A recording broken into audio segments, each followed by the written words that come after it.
আজকে আমি এটা কোন জায়গাতে চলে এসেছিলাম। তো আজকে আমি আবারও চলে এসেছি এক নতুন একটা ভ্লগ নিয়ে। তো আজকে আমি যাচ্ছি রায়ান। তো একটা বন্ধুর সাথে দেখা হয়ে যাওয়ার কারণেতে সে বললো যে আজকে ঘুরে আসি, রবিবার ছিল তাই তার সাথে যাচ্ছিলাম।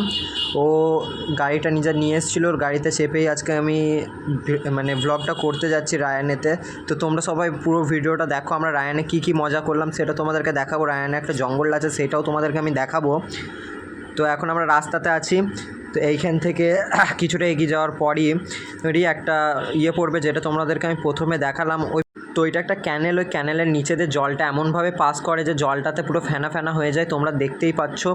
তো আমরা ওইটা দেখতে উপভোগ করতে করতে চলে এসেছিলাম রায়ানের মধ্যে। এটা হচ্ছে রায়ান হাই স্কুল, আর রায়ান হাই স্কুলের সামনেই আছে রায়ানের মাঠ। এখানে বাচ্চাগুলো সব দাঁড়িয়ে আছে, আর আমরা এই দিক থেকে গাড়ি নিয়ে চলে গেলাম। তো ওর স্কুলের পিছনে অনেক মাঠ ফাট আছে, মাঠে এগুলো দেখতে দেখতে আমরা চলে এসেছিলাম। তো এই হচ্ছে জঙ্গলটার ভেতরে আমরা প্রবেশ করে গেছি। এই জঙ্গলটার মধ্যে কিছুই নাই, বাড়ি ঘর মন্দির সবই আছে, খুবই সুন্দর, খুবই অপরূপ দৃশ্য। তোমরা যারা আসতে চাও তারা কমেন্টে আমাকে জানাবে। তো চ্যানেলটা লাইক কমেন্ট অ্যান্ড সাবস্ক্রাইব করে দেবে এমনি আরও ভিডিও পাওয়ার জন্য। খুবই সুন্দর দৃশ্য চারি সাইডটা। তো তোমরা যারা আসছো তারা বলবে। তো দেখা হচ্ছে পরবর্তী ভ্লগেতে। আজকের জন্য এতটাই, বাই।